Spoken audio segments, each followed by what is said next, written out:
This podcast is prepared and brought to you by Climate Reality Dallas-Fort Worth Chapter. Hello, everyone, and welcome to the Green Paths Podcast. We're your co-hosts. I'm Vanessa. And Ashrita. Every episode, we talk to a new person working to address climate change from a different industry, angle, or form of activism. We want to show you that no matter what field you're interested in, say NGOs, renewable developers, education, fashion, anything really, there's always some way for you to be a part of the environmental and sustainability movement. I'm pleased to introduce our first guest, Mr. John Zavalney. John is an award-winning science and environmental educator who's earned the Presidential Award for Excellence as the top science teacher in California, the Disney American Teacher Award honoree as one of the top 3 science teachers in the country, the Global Leadership Award in Education from the Jane Goodall Institute, and many more. He's a teacher and representative for leading environmental programs, most notably Jane Goodall's Roots and Shoots program. But to his students, he's Mr. Z, the coolest science teacher in South LA whose classroom is filled with exotic animals that they get to learn about every day. I had the privilege of having John as my mentor in the Climate Reality training last year, where he trained a group of 10 other teens and I to teach others about the climate movement. It's my pleasure to be here, and thank you for doing this. It's so important that we do get the word out. Yeah, and at the training, one of the first topics that we discuss is crafting this very strong and powerful narrative that is called our climate stories. So John, putting you back on the spot here a little bit, can you tell us about your climate story and why you care about the nature and the environment? Sure.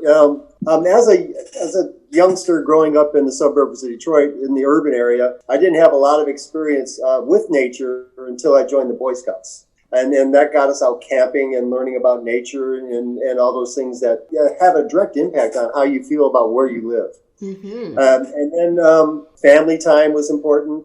Going fishing with my dad out in Houghton Lake. All those experiences that I've had are ingrained in me, and they really give me a love for nature. And then I went to college in West Virginia.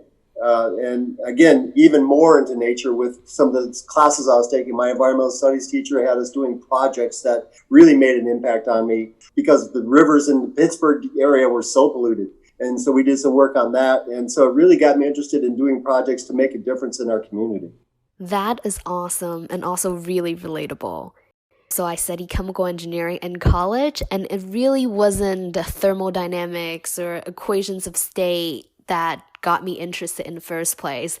I can't even remember what those are anymore, but I think it might be the freshman year project that we did for hypothetical renewable build out, where we have to evaluate the solar and wind resources and land availability and the cost and etc.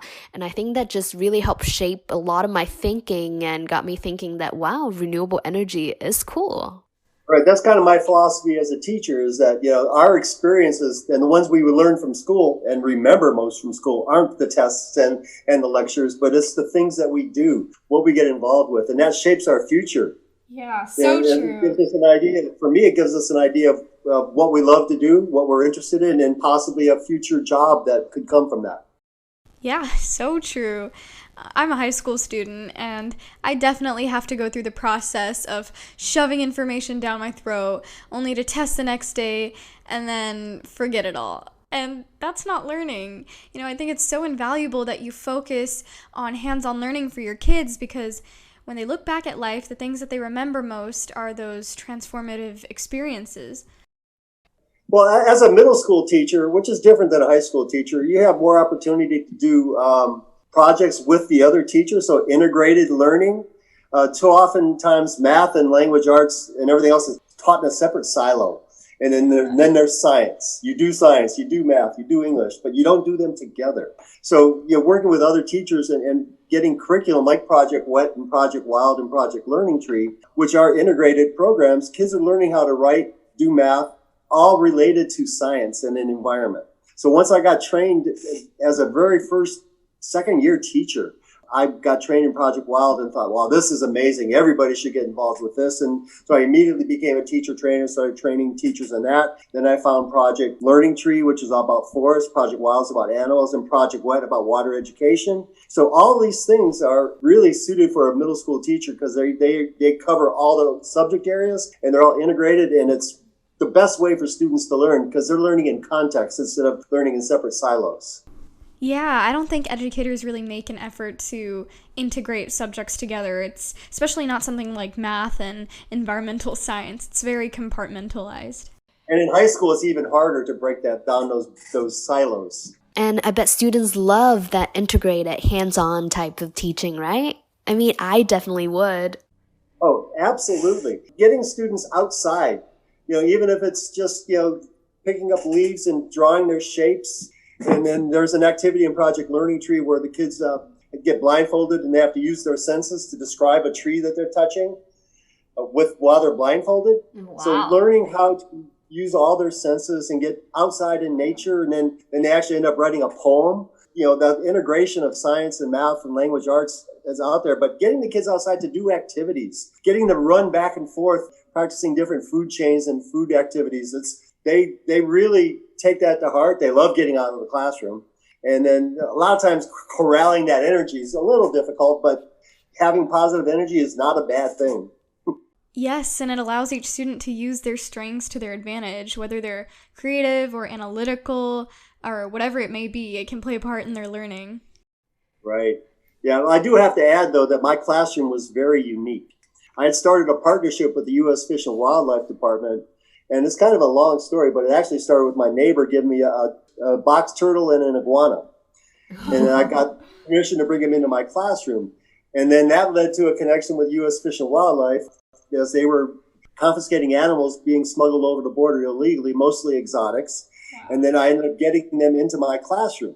So my classroom literally became a zoo with over 40 different species of animals. Oh my goodness. Birds flying overhead, snakes and iguanas and tarantulas, and you name it, chameleons everywhere. And so that hands-on learning with the kids, my problem was never getting the kids into the classroom, was getting them out of the classroom. Amazing achievements. So we got to learn about your life as a teacher.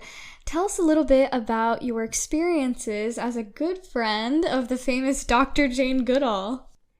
Wow, it's still, I get goosebumps thinking about it, just being able to call her a personal friend. I got a notice that she was speaking at a local junior high school, John Burrell Middle School, to introduce her Roots and Shoots program, which is based upon students doing service projects, environmental service projects in their community. So I went to the school very early because she was going to talk to the teachers in the teacher cafeteria before we went to the auditorium. And I sat down at the table. Actually, I got there so early I helped set up the tables. And Jane came in and sat down right next to me. I started sorting through her slides because at that time she was doing slides in a carousel. And we started talking, and I talked to her about my animals in my classroom, what I was doing, and we made a connection. And, I got a picture taken with her, and I said, thank you so much. This is an opportunity of a lifetime. And she looked me right in the eyes and said, no, we'll be seeing you again. This isn't just a once-in-a-lifetime thing. And did you? What came next? Well, a letter from Jane asking me if I'd be interested to go to Tanzania for 3 months and volunteer with the Roots and Shoots program. And how do you say no to something like that? Wow. But it's, I had to leave my wife home for 3 months. I had to leave school for 3 months. And so, it's one of those opportunities, risks that that get put in front of you that can change your life. And it leads you down a path. When I decided we were going to do that and I came back from Tanzania working with Jane, it's changed my life. It's opened so many doors and opened my eyes to so many opportunities. So I always try to tell my students, you really have to look at your future and the opportunities that come in front of you, because every choice you make leads you down a path. Every choice you don't make, you don't go down that path. So, it's all connected. That's so amazing. And so 2 questions from me. First, tell us all about Tanzania. I love traveling, and Tanzania is one of the top 3 countries on my list now. And I just imagine watching the sunrise and sunset on safari every day. And so I wanted to hear all about it and what you did there. And the second question is, I'm one of those people who make a pro-con list even for what type of cake I should bake on a Saturday night. So how did you make that trade-off? Because you have to leave your family, you have to put your life in the States kind of on hold. What was your thought process like? Okay. Well, how much time do we have to talk about Tanzania? Oh. It was a life-changing experience. I lived in Jane's house in Dar es Salaam. My next door neighbor was her son, Grub. And basically, I was there to learn more about roots and shoots because Jane was just introducing it into the United States and the inner city. So going to where roots and shoots started, pretty critical to learn how it started and what the kids were doing there. So part of my job was to go to schools, get projects going, and learn about roots and shoots. So one of the biggest projects we worked on was a celebration of Roots and Shoots Week. And we partnered with the International School because the International School had money and things that the kids who lived in the mud huts and went to a one-room schoolhouse with no desks didn't have. So working with them, made a big difference. But for Roots and Shoots Week, what we did was we had an art contest for the kids, and they took this very serious. I mean, they each had the same paper, the same marking pencil, the same amount of time to draw an environmental picture about their community. And some of them were amazing, but they were very serious about this. Then we have a soccer tournament, and that really endeared me to the students because you would see the kids playing soccer, but one kid would have one shoe on and another kid would have the other shoe on. They shared a pair of shoes, so each of them would have one shoe to play soccer with. Oh, wow. and so it was like, wow. These kids they are amazing. And to me, one thing I learned most about were the kids, they enjoy life. And they really, really appreciate what they have. They don't worry about what they don't have. And which is a complete contrast different to the students I teach in LA. And so that appreciation that they have for life and everything that they do have is very endearing and so positive. They just enjoy life so much. That's amazing. It's like not having to worry about, do I have the newest iPhone model when it comes out? Just to really be able to appreciate the nature, what Mother Nature has given us all. Another thing that happened while I was in Tanzania has to do with the GLOBE program. I helped start GLOBE, Global Learning and Observations to Benefit the Environment, which is based on Al Gore's first book, Earth in the Balance. There's not enough scientists to collect all the environmental data that we need. And so they started the GLOBE program to train teachers to learn the protocols, use specific instruments, and have the students collect data and send it to the environment to research scientists. So while I was in Tanzania, I was working with Jane, but also with the GLOBE program. So I ended up negotiating a bilateral agreement with the Minister of Education that was signed by both countries to bring the GLOBE program into Tanzania.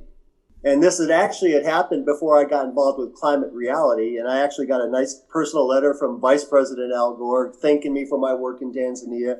And so that kind of, when the Climate Reality came up, that kind of tied together that for me. So how did you make the decision to take a risk and leave for months knowing that you're already established in LA? Well, first of all, it's Jane Goodall. I mean, true. So how can you say no? I never really had any thoughts about anything negative happening, except I did get malaria, but that's another story. Aww. But I never thought, I always go into these kinds of situations and opportunities thinking about how will I bring this back to my students and how will it impact them? I didn't really too much about how it was going to impact me, but how could I bring it back to my students was the more important thing. And it certainly came back because once I got back and helped start Roots and Shoots in Los Angeles, it really started taking off and made a big difference. And if you want another Tanzania story, I could... We would, yes, please. So my next to last week in Tanzania, I was scheduled to go to Gombe with the chimps and the researchers and spend a whole week with the researchers out in Gombe. But I had been spending almost 3 months trying to negotiate that bilateral agreement. And so finally I got the Minister of Education to agree to it. And they said, Hillary Clinton's going to be in town this week, so we want to have her sign the bilateral agreement and have this big ceremony. And I'm like, well, I'm supposed to be in Gombe that week, so I'm going, chimps, Hillary, chimps, Hillary, chimps. So I ended up going to Gombe, and Hillary didn't end up coming, so we had the signing ceremony later. But that whole week in Gombe, going out with the researchers, every day. It wasn't a matter if we're going to see chimps. It's what chimps are we going to follow today? And it was amazing. It's magical. While I was staying at Jane's house, some German veterinarians flew over because they were going to go to Gombe with their blowguns and their darts to dart some baboons. They weren't darting chimps. Baboons that got caught in a snare and they had wire wrapped around their wrists and legs and stuff. So they're going to dart them, knock them out and clean up the wounds, take the wires off them and stuff. But they were there for about a week and their medicine and stuff never showed up. So they went back to Germany. And then their stuff arrived, the darts and the guns and everything. So I got to take them to Gombe with me to the researchers and got to practice blowing them and go out while we did this whole thing. And it was really special. That's such a fun story, and sounds like the list just goes on with so many more in Tanzania. So I'm curious, John, how did this experience change your classroom experience for the kids in LA? What did you bring back to your classroom in LA? Well, Roots and Shoots is really about students getting involved in their local community and doing service projects related to the environment. And I ended up being on the Los Angeles Unified School District's it was in the sustainability department, but it was for service learning to write a graduation requirement for kids to do a service learning project. And I brought in Roots and Shoots as a partner in the LA Unified as a partner to help kids learn how to do service projects. So what it changed for me is making the kids become aware of their community and what changes they can make in their community. So one of the things that I learned through Roots and Shoots was community mapping.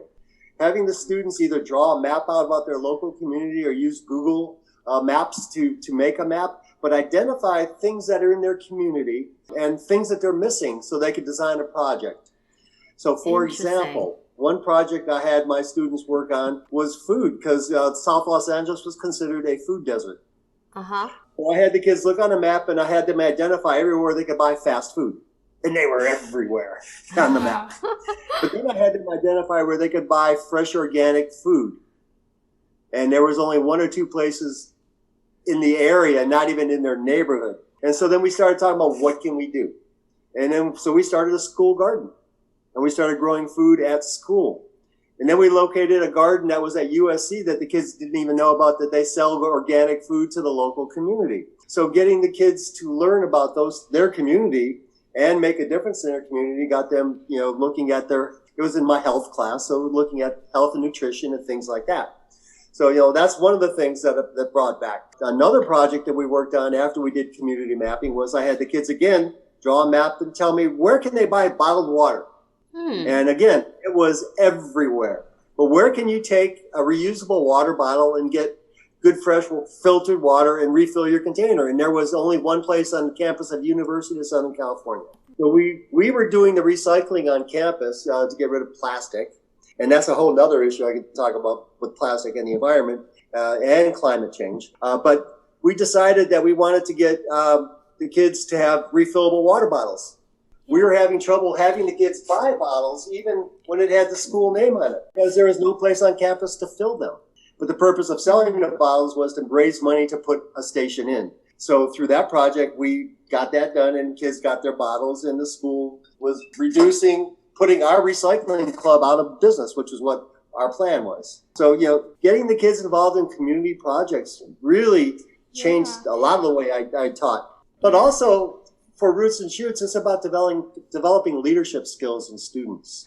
As a group, figure out, because they're in charge, the idea is it's student driven, not teacher driven. So, middle school kids don't like to work in groups. But when you get in a group, the diversity of the group is your strength, because you got somebody who can write, somebody who can draw, somebody who does research, somebody who can do the computer, somebody who can do, and all those skills together is what makes the team really strong. And whether it's contacting community members for donations or what we can do, those are the kinds of skills that turn into future jobs for students. And when you talk to people who are looking for jobs, those are the skills they ask about. Are you a team member? Can you work as a group? And those kinds of things. So Roots and Shoots helped me develop that in my students too.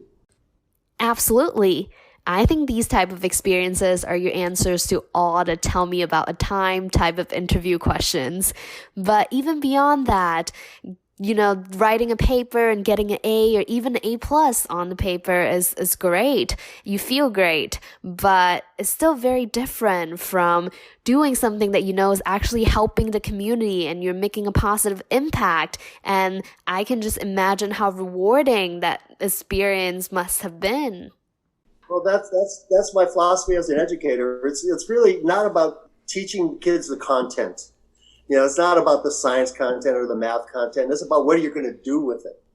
And so it's really about preparing kids for the future and giving them those experiences so they know whether they are going to be the boss or whether they're going to be the artist or whatever skills that they develop that they love. Hopefully they can find a job that pays them to do what they love to do. But first they have to discover what that is through experience. And you and your students were actually interviewed by Fox News. It was a morning show, and they had contacted me, and because I guess they saw a video of me with my students and animals or something, and they wanted them on their show. So we got to bring in a big snake, a big boa constrictor, and a tarantula, and Fruit Loops, a bird, and we were being interviewed, and the girl who was handling the tarantula ended up finding out that she was allergic to the tarantula. Oh, no. Because when a tarantula gets frightened, it'll take its back legs, then rub its abdomen, and the hairs fly off and stick in your skin. She had gotten pretty much irritated because the tarantula did that to her arm, and it was not very comfortable. Oh, but she insisted that she's going on. She was a trooper. She's going to just go right on and do what she had to do to be on TV with that tarantula, and she was amazing. That's crazy. This dedication. Yeah, also, I don't know if I shared the other story with you, but when Disney was filming me in my classroom, one of the girls was holding a big 8-foot boa constrictor. And I always taught my kids about how to handle the snakes and what to do and what not to do, especially if you get bit by a snake. So she's getting filmed and the snake bit her. The boa constrictor latched onto her hand and she stood there and relaxed. The cameraman's freaking out, the director's freaking out, and she's relaxing, and she waited till the snake let go and moved her hand. Because she was taught that if a snake bites, the last thing you want to do is pull your hand out because the teeth are pointing back and you're going to shred your skin as you pull it out of the snake's mouth. So she stood there with the snake snatched onto her, cameras rolling, and everybody freaking out. And she let go, wiped it off, so let's go. Oh my God. Kids are amazing. Yeah, kids really are. So as someone who's taught all over the world, California, Africa, Arizona even, how have you adapted your teaching to kids of various backgrounds that may have different beliefs or even politically influenced opinions about the environment? That's an interesting question. One thing about Roots and Shoots doing projects is that it's localized. It's about what's going on in your local area. So one thing you need to do when you talk about climate change is you have to localize it. You have to make it something that they'll understand. And I've learned by talking to adults who really don't necessarily believe in climate change, but if I can show them how they can save some money and make their business more efficient, you have to hit them with the things that they care about. And the same thing with students. The students want clean air and clean water and be able to go out and play. So finding that common ground is the most important thing. So let's talk about what we agree on, and let's not focus on what we disagree on. So I found that to work, all across the world. So John, I want to dive into your role as an educator a little more. I have a lot of friends doing Teach for America, and they often describe it as one of the most stressful but rewarding experience that they've ever had. And I imagine that when you brought a tarantula into the classroom, some students might be freaking out and parents or other teachers might not be so happy. So what are some other challenges that you face in this process?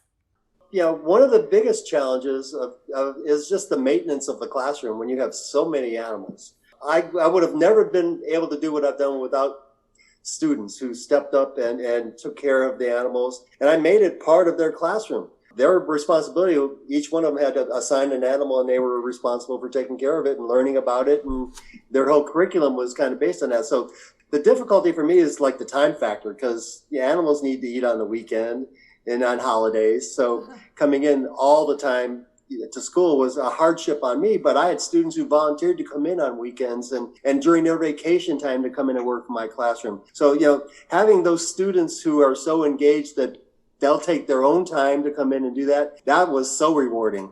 Yeah, but again, having, a 10-foot boa constrictor laying on the ground, there are certain people that won't walk in my classroom.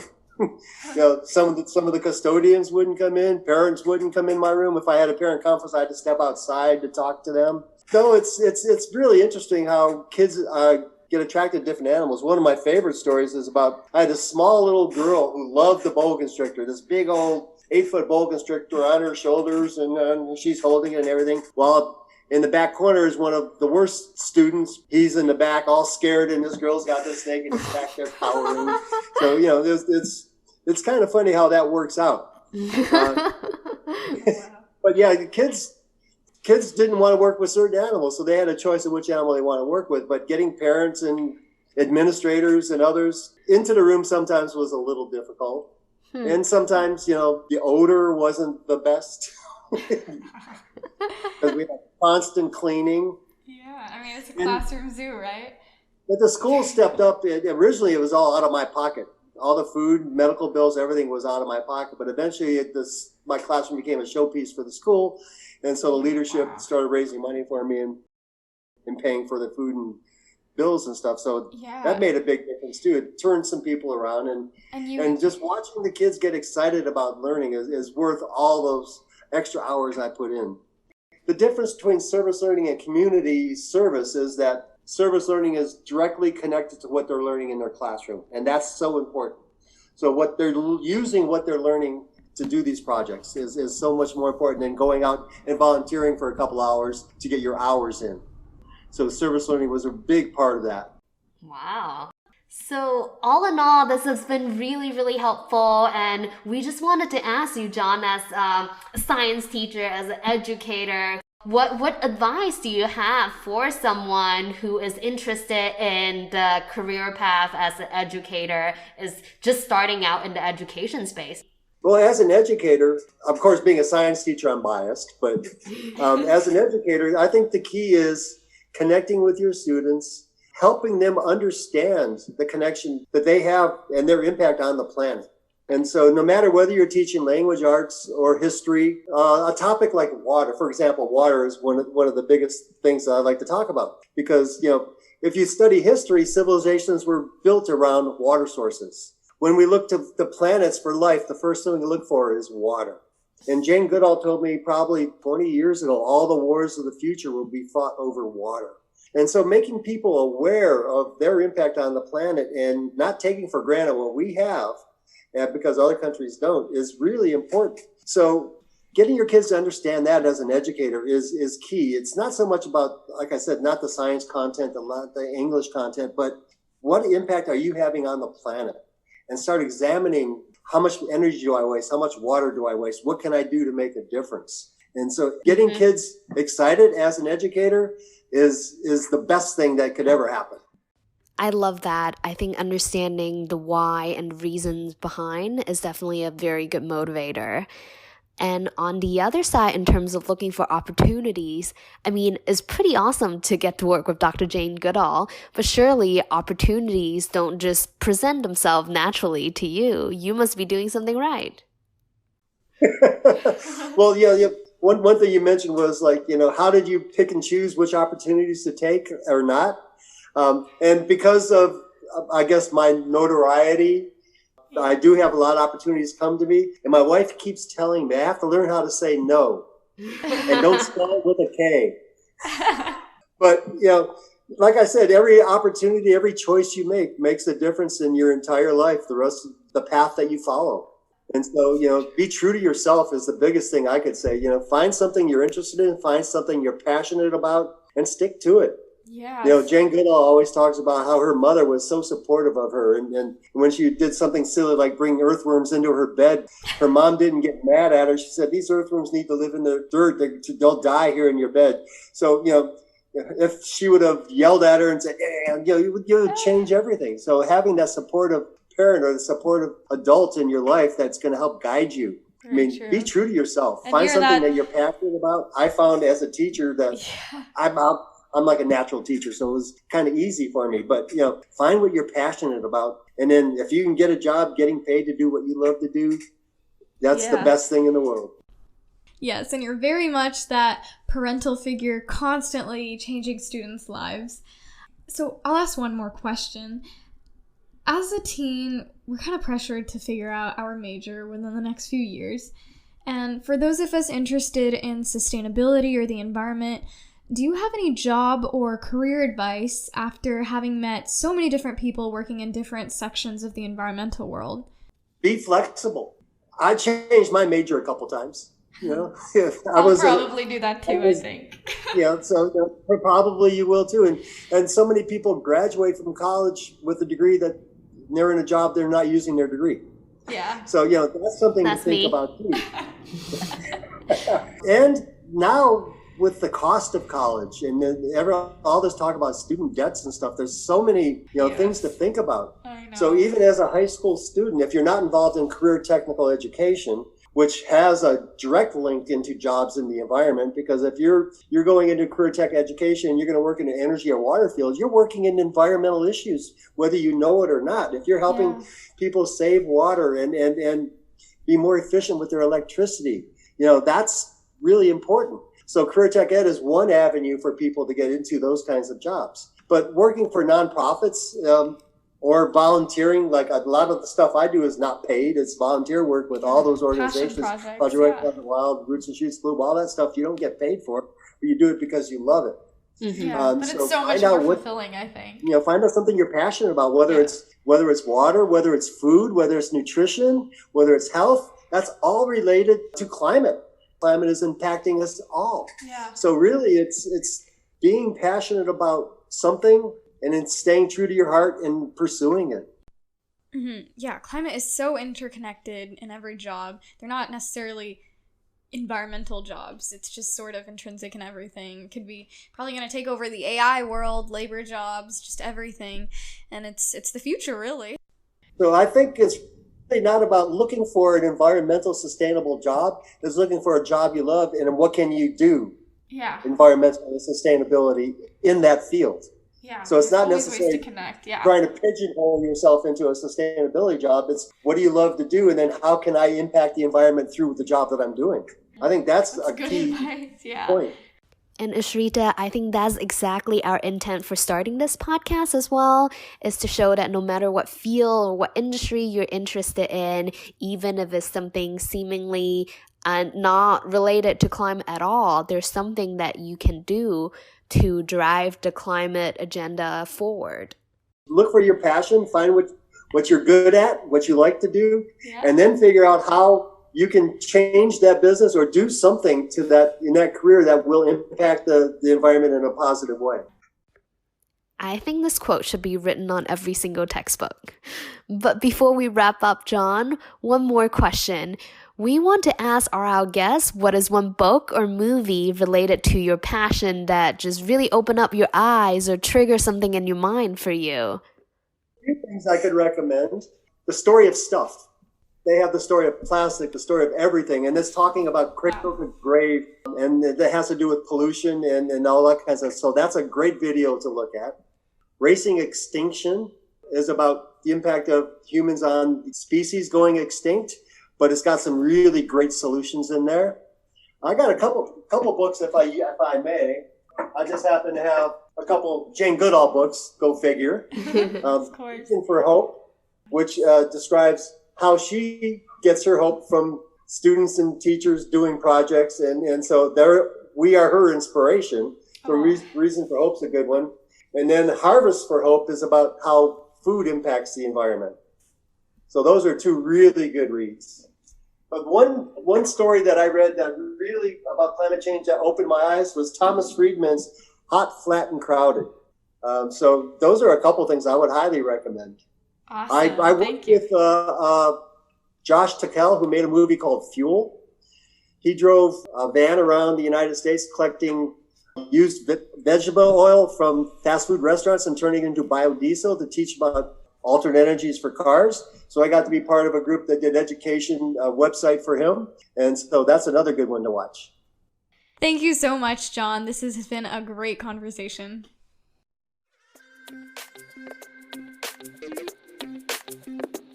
Thank you guys for listening to the Green Paths podcast, and we hope you found it interesting.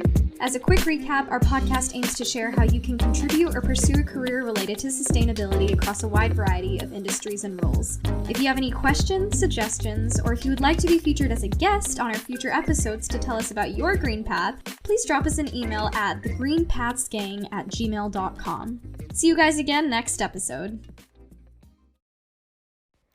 Lastly, some more words from John about the Roots and Shoots program for those who might be interested. As a public school science and environmental educator, I focused on giving students experiential opportunities that allowed them to gain knowledge and understanding about humankind's impact on the planet. These experiences help them to examine their own attitudes and concern for environmental quality while developing skills to help identify and research solutions to mitigate environmental degradation, especially the existential threat of climate change. This holds true for all of us, not just students. In the words of Dr. Jane Goodall, quote, "Only if we understand can we care. Only if we care will we help. Only if we help, we shall be saved." End quote. Protecting and preserving the environment through responsible civic engagement and education will have a positive environmental impact for all living organisms in the future. As concerned community members, we have a responsibility to protect and preserve our health, the health of our family, the health of our community, and the health of our environment. We know we cannot do this alone. It will take all of us working together, sharing our knowledge and our expertise to develop a feasible, step-by-step practical plan that will bring progress and long-term solutions. Together, we, as active community members, can start the process of building a public consensus to make systemic changes. In words often used to motivate her youth-focused environmental organization, Roots and Shoots, Dr. Goodall advises that, quote, "Every individual matters. Every individual has a role to play. Every individual makes a difference." End quote. Oftentimes, systemic change starts with the action and commitment of an individual or small group. If you're interested in learning how to become an agent for positive change, I highly recommend Dr. Jane Goodall's Roots and Shoots program. Their website, rootsandshoots.org, has links to all the tools you need to start a club, and it's free.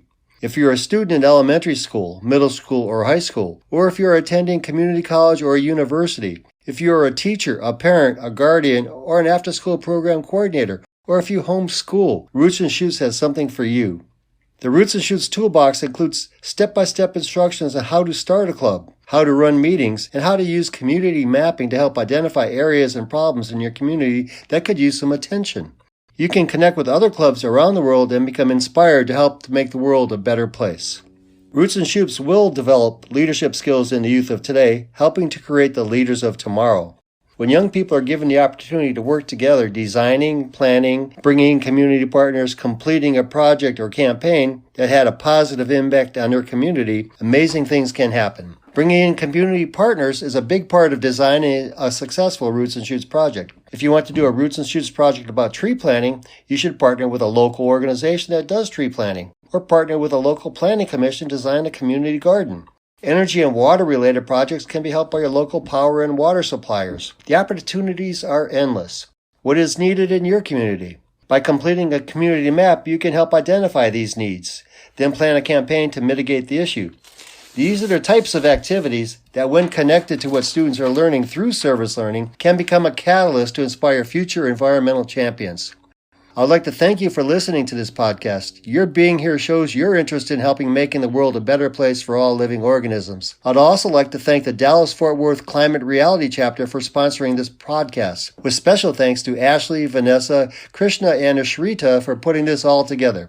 I would like to leave you with one final quote from Dr. Jane Goodall. Quote, "Above all, we must realize that each of us makes a difference with our life. Each of us impacts the world around us every single day. We have a choice to use the gift of our life to make the world a better place, or not to bother."